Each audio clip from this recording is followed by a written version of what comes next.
আমরা যে এমসিকিউগুলো সলভ করতেছি যে নিচের কোনটিতে ত্রিবন্ধন বিদ্যমান। তোমরা খেয়াল রাখবা যে অক্সিজেন অক্সিজেন এটার মধ্যে থাকে ডাবল বন্ড বা দ্বিবন্ধন বলি আমরা, আর ক্লোরিন এবং ক্লোরিনের মধ্যে থাকে একক বন্ধন, এবং নাইট্রোজেন এবং নাইট্রোজেনের মধ্যে থাকে ত্রিবন্ধন। এখানে কয়টা বন্ধন আছে? এই যে এটাকে বলে 1 2 আর এটা হচ্ছে 3, তো 3টা বন্ড আছে টোটাল। তো এটাকে আমরা বলে থাকি গিয়ে কি নিচের কোনটিতে ত্রিবন্ধন বিদ্যমান। এটার অ্যান্সার কি হবে? নাইট্রোজেন। ঠিক আছে, চলো নেক্সট দেখি। এখানে কি বলছে দেখো, কার্বন মনোক্সাইড যৌগে কার্বনের সক্রিয় যোজনী কত। ঠিক আছে, এই জিনিসটি কিভাবে হিসাব করবা? দেখো আমাদের যে যৌগটা বলছে এটা হচ্ছে কার্বন মনোক্সাইড। ঠিক আছে, আমরা কি জানি অক্সিজেনের চালন মান কত? বা -2। তো এখানে তোমরা খেয়াল রাখবা যে এই যৌগটাকে যদি আমরা নিউট্রাল করতে চাই তাহলে আমার এটার সাথে কার্বনে চার্জ কত দিতে হবে?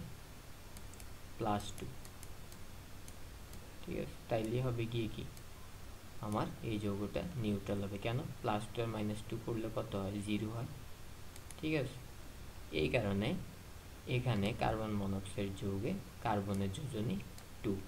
নিচে কি লিখছে দেখো ব্যাখ্যাটা, যৌগটা কি কার্বন মনোক্সাইড CO, অক্সিজেনের যোজনী হচ্ছে 2 এবং কার্বন মনোক্সাইড এ একটা অক্সিজেন পরমাণুর সাথে কয়টা? একটি কার্বন পরমাণু যুক্ত আছে। এই কারণে কার্বনের সক্রিয় যোজনী হবে 2।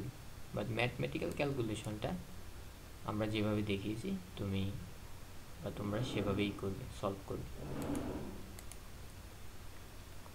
আচ্ছা, এখানে দেখো কি বলছে, SF4 যৌগে সালফারের সুপ্ত যোজনী কত? তাইলে এটার বাইর করার টেকনিকটা কি দেখো, SF4 বলছে তার মানে আমার সুপ্ত যোজনী মানে কি সক্রিয় যোজনী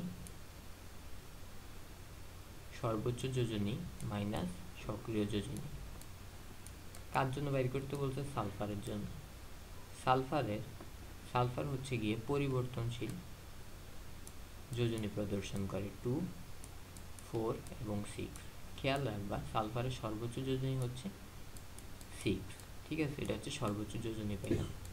আর সক্রিয় যোজনী হচ্ছে এই যৌগটার মধ্যে কোন যোজনীটা তার সক্রিয় আছে, এটা বাইর করবো কেমনে? দেখো ফ্লোরিনের আমরা জানি কি জারণ মান -1, আর সালফারের ধরো -1 আর ফ্লোরিন কয়টা আছে? 4টা। তাইলে সালফারের চার্জ কত দিলে এই যৌগটার ভ্যালু কত হবে? 0 হবে। ধরো -4 আছে, এটার সাথে -4 এটার উল্টাটা কি? +4 না? তাইলে এই যৌগটাকে প্লাস মাইনাস করলে =0 হবে ভ্যালু। এই কারণে সালফারের চার্জ আমরা কত দেই? +4। আর এখানে সক্রিয় যোজনী তেলে কত? 4। ঠিক আছে, 6 - 4 এই ভ্যালুটা ক্যালকুলেশন করলে আসবে 2। তোমরা অ্যান্সার দেখো যে এটার অ্যান্সার হবে কি 2। ঠিক আছে, এই যে ক্যালকুলেশন বা এটাই বলছে ডিটেলসে, একটু দেখে নিবে। নেক্সট যেটা বলছে দেখো, কোন দুটি মৌল আয়নিক যৌগ গঠন করতে পারে? এটার অ্যান্সার হবে, খেয়াল রাখবা, ক্যালসিয়াম এবং অক্সিজেন। দেখো ধাতু এবং অধাতুর সমন্বয়ে আয়নিক বন্ধন গঠিত হয়। ঠিক আছে, আর অধাতু অধাতু থাকলে মনে রাখবা সমযোজী বন্ধন গঠিত হয়। Carbon, chlorine, hydrogen, silicon, nitrogen, fluorine সকলেই কি? অধাতু, তাই এরা সমযোজী যৌগ গঠন করে। ক্যালসিয়াম একটা ধাতু এবং অক্সিজেন হচ্ছে অধাতু।